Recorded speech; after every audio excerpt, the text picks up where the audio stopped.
Hello everybody, and welcome back to a new soft-spoken video. It's so good to have you here today. Welcome or welcome back. Sorry in advance for my rumbly stomach. I just had coffee and breakfast. But today we're here to talk about the books that I've read in the month of April.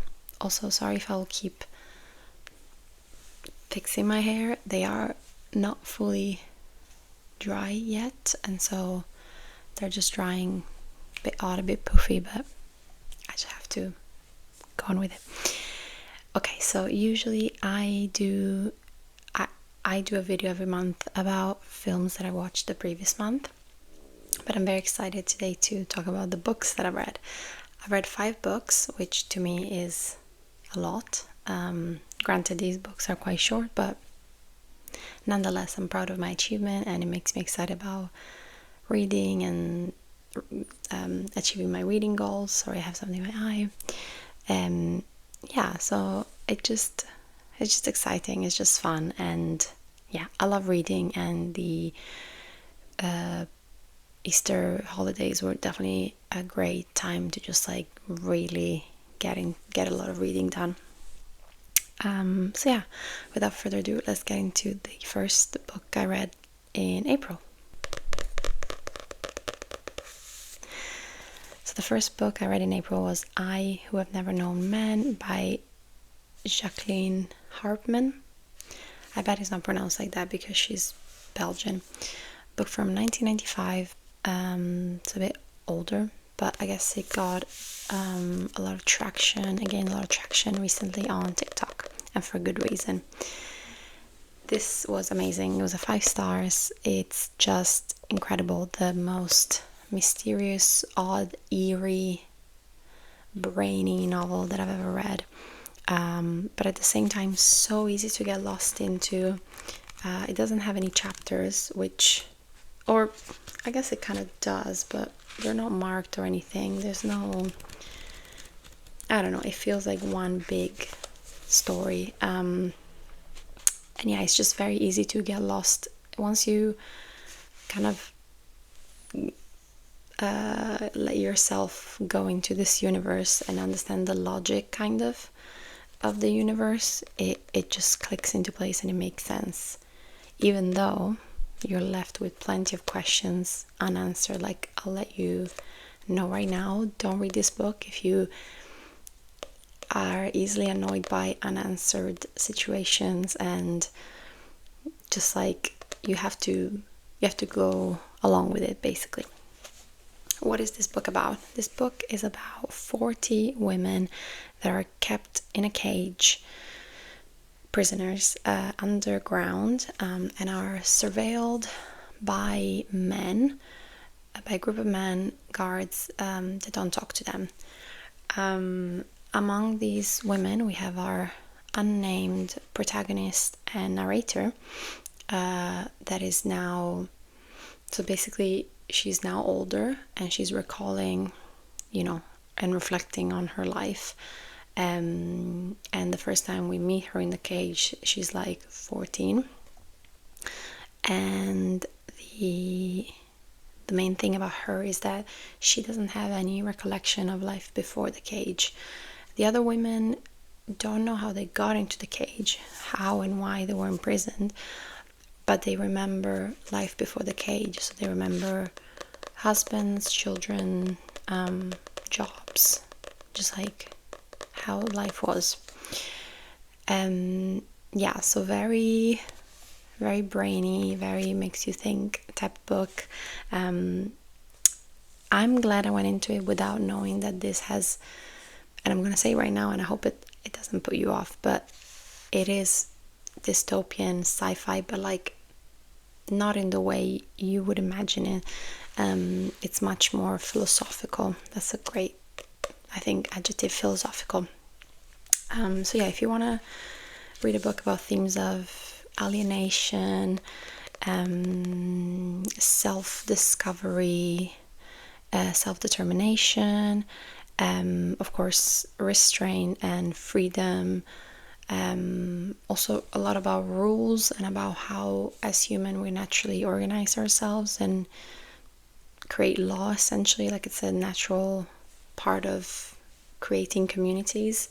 And then, of course, a big lens is feminism and the female experience. Now, this is where a lot of people didn't like this book. I saw on Goodreads a lot of people don't like how retrograde and kind of anachronistic the views on womanhood are in this book. The way I explain it is, again, this girl, our protagonist, she doesn't have any preconception about what it is, what does it mean to be a woman in society, to be perceived as a woman. She has never met men. She doesn't have any understanding of the differences between, gender, sex, all that stuff. So all she gets is what the women tell her and teach her. Now, I don't know why, but to me, there's no time frame or time references, but to me, these women were like in prison in like the 50s or 60s.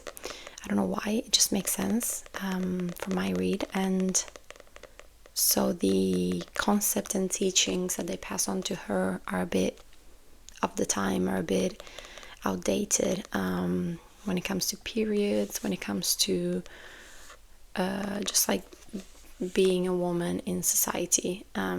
She has a more, I want to say she almost sees herself like as a neutral human being, because that's what we are until we are socialized in society. Like, we are black canvases. Gender is a social construct. So yeah, definitely a makes you think book, and highly recommend, 5 stars.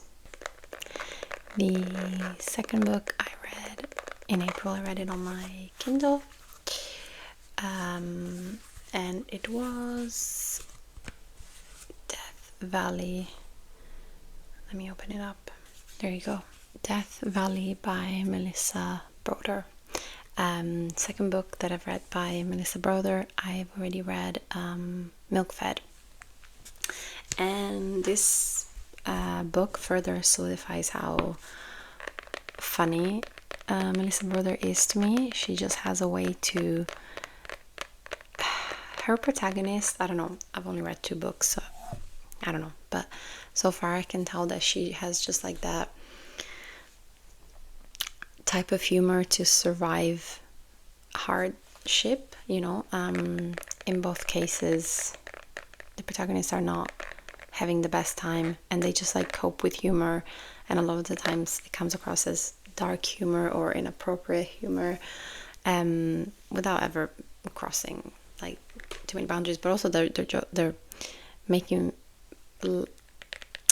like, not making fun, but they're being lighthearted about their own situation, so it's never like offensive, I think. But yeah, so the protagonist is also unnamed. She's a LA writer, and she's sort of taking refuge in at a Best Western, close to the Californian desert, under the the pretext, under the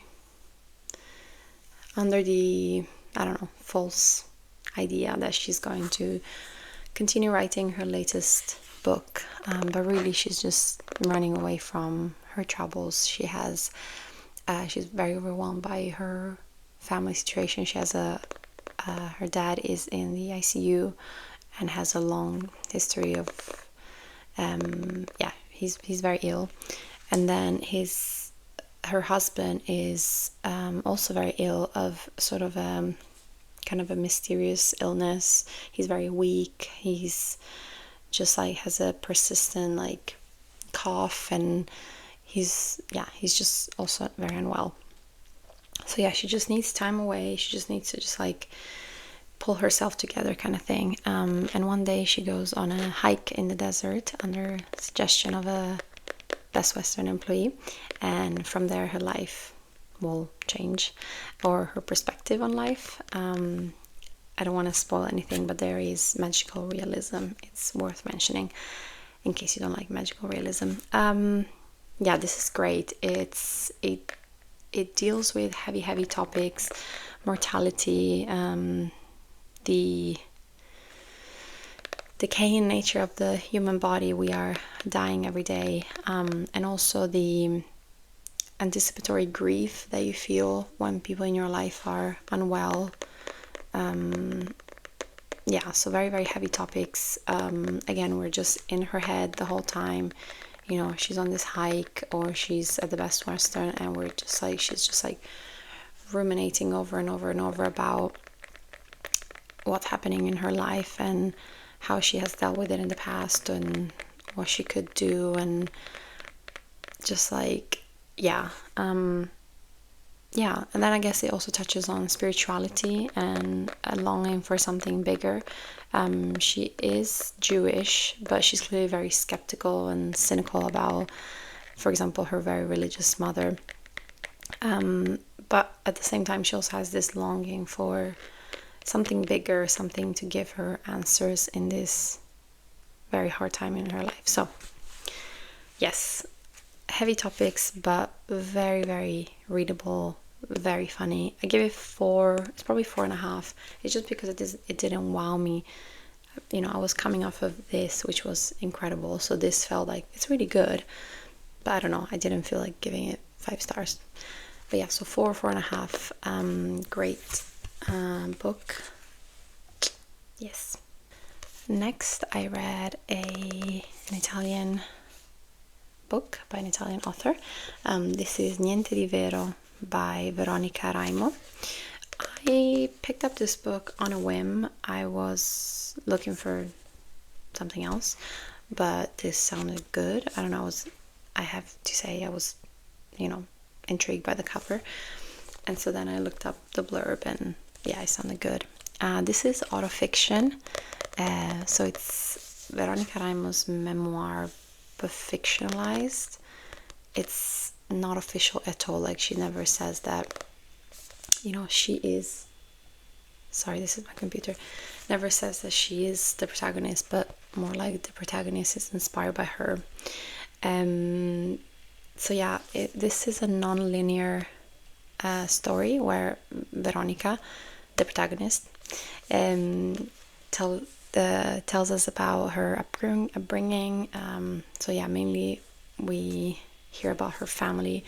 She has a very overbearing mother, a father that is obsessed with cleanliness and architecture, and then a brother that was, you know, a baby genius, like a, you know, a precocious genius. So she's just kind of like there, which in a way is, I don't know, it frees her of expectations, but then also later in life she'll feel plenty of expectations and pressures from society, especially as a woman. But yeah, so this is also very funny, but very cutting, very cynical, very witty. At times she almost feels like she reminds me of Daria. Do you know Daria, the MTV show that was like the spin-off of Beavis and Butthead? She's just very like deadpan. One thing I want to say about the title, in English this was translated into Lost on Me, but that's not quite the right translation, so I want to say my piece. I don't know. Niente di vero means nothing of truth, or nothing is true. Vero means true, but Vero is also a nickname for Veronica, Vero. So this is nothing of Vero, nothing of Veronica, nothing is true, but everything is true. But also, is it? A big theme here is memory, and how memory is the ultimate saboteur of truth, because memories are flawed by nature. And then writing about memories is even more interpreting truth. So yeah, the author is telling us this is my story, but also it's the memory of my story. Great book, 5 stars. I loved it. I couldn't put it down. Again, themes of self-determination, expectations, also a feminist lens through it, also searching for meaning, I would say, and also a sprinkle of a comment on the absurdity of modern life, which I always appreciate. So yeah, if you want to read an Italian author, give Veronica Raimo Niente di Vero a read. The next book I read was Hunchback by Saou Ichikawa. Again, I hope I read it correctly. Translated by Polly Barton, which also translated Butter and also something else that I've read. I can't remember what right now. This has been longlisted for the International Booker Prize of this year, and this was a 3 stars for me, maybe a 3.5. I wasn't blown away by it. It's also very short, so I felt like it could have been expanded much more, but it made me reflect on my existence as an able-bodied person, but the writing itself didn't blow me away. I thought a lot of the sentences were overcomplicated. Maybe it's a translation thing, I don't know, but yeah. So this is very important though. This won the Akutagawa literary prize, which is the most prestigious literary prize in Japan. And Saou Ichikawa is disabled, so she was the first disabled person to win this prize. Why do I mention she's disabled? Because the protagonist, Shaka, has the same condition as the author. So Shaka has a congenital muscle disorder, and she has a severe spine curvature, hence the title Hunchback. That's a term she uses for herself, kind of self-degrading herself, and she has to use an electric wheelchair and also a ventilator. Now, so a bit about Shaka. Shaka lives in a care home that was left to her by her late wealthy parents. So Shaka's life is divided between some light admin work for the care home. She studies. She has already, I think she got 1 or 2 degrees already. But yeah, she finds fulfillment in studying because it makes her feel like she's part of society. She's a student. She can tick that box, because there's not many other jobs that she could be able to do. And then she also writes erotica online, and she tweets about a lot of her Twitter is like her space to throw out a lot of the times controversial and even problematic thoughts. Shaka is not a likable character at all. So she thinks nobody will ever read her Twitter until a male carer reveals that he has been reading it and gives her a indecent proposal. Now, I wasn't shocked or anything about the sexual themes, because shock horror disabled people are sexual, or can be sexual. I'm sure there are asexual disabled people, but they can be sexual the same way able-bodied people are.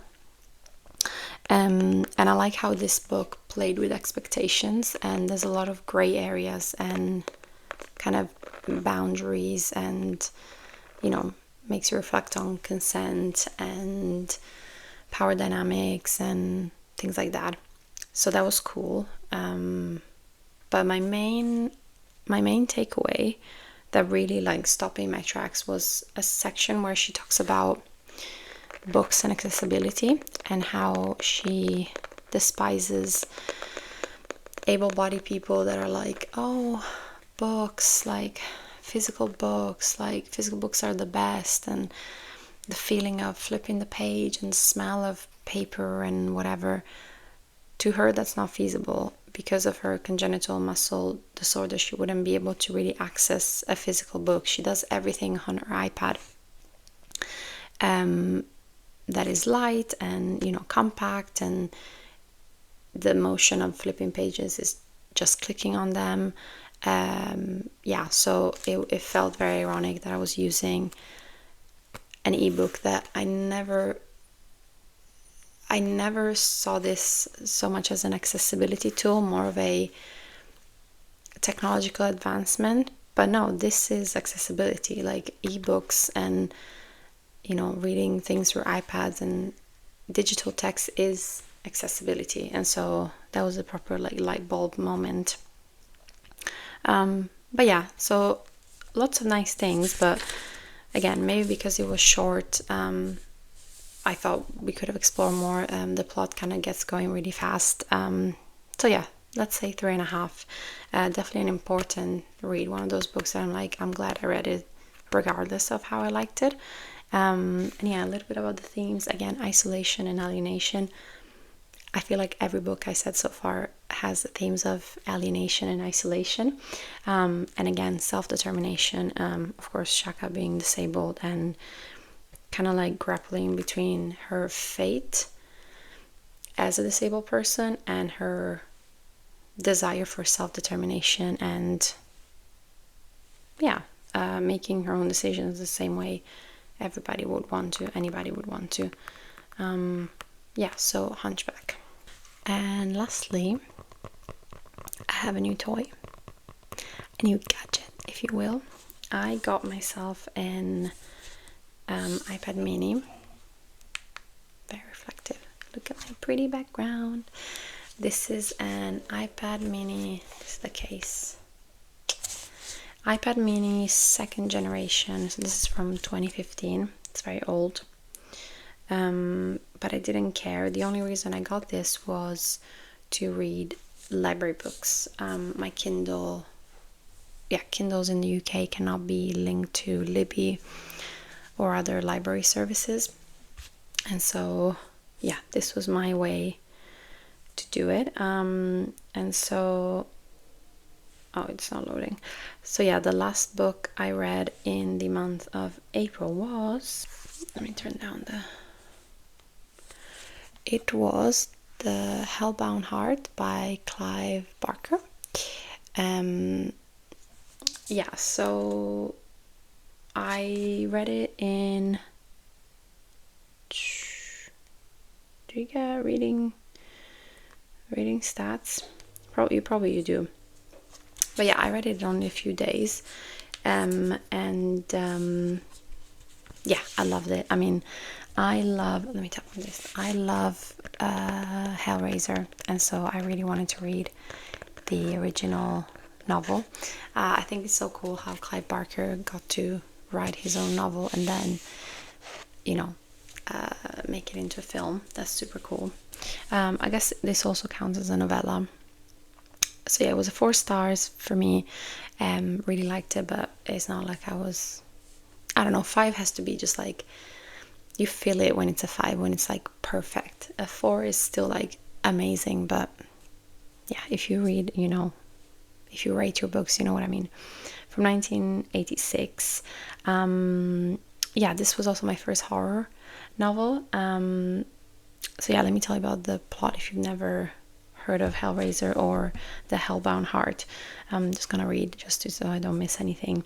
The story starts as Frank, a criminal, not quite a criminal, but he just like does things like petty theft and I don't know, and he's a bit of a womanizer and he's definitely involved in drugs and whatever.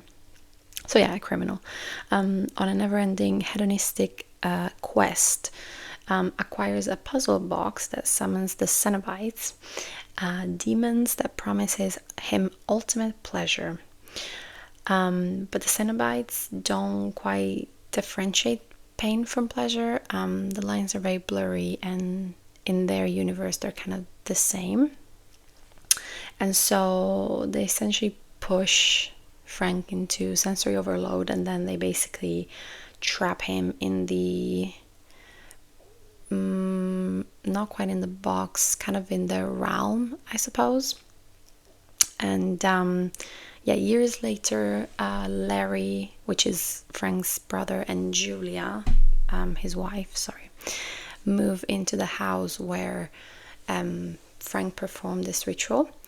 And so Julia will be the one finding that maybe Frank is still there, and also she has secrets surrounding Frank. I don't want to say anything more if you literally don't know anything about the story. It's super cool. Let's go over some differences with the film. The film is a classic body horror, very gruesome, very odd, very eerie. But yeah, mainly just like slimy.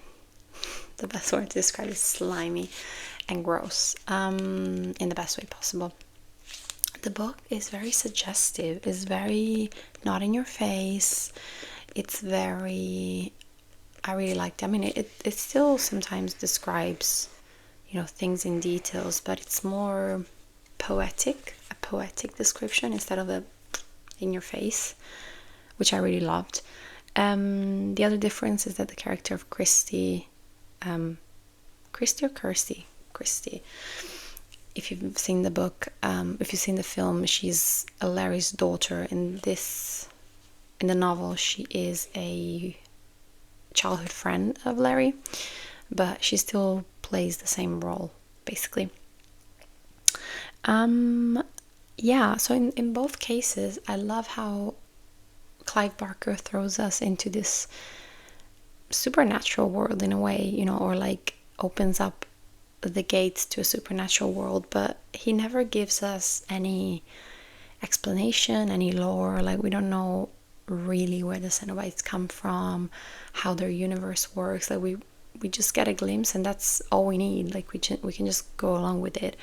I hate modern films that have to like, or like horror films especially, that have to over explain everything. It's like sometimes you can just accept that there are realms of reality very different to us and they're horrifying, kind of thing.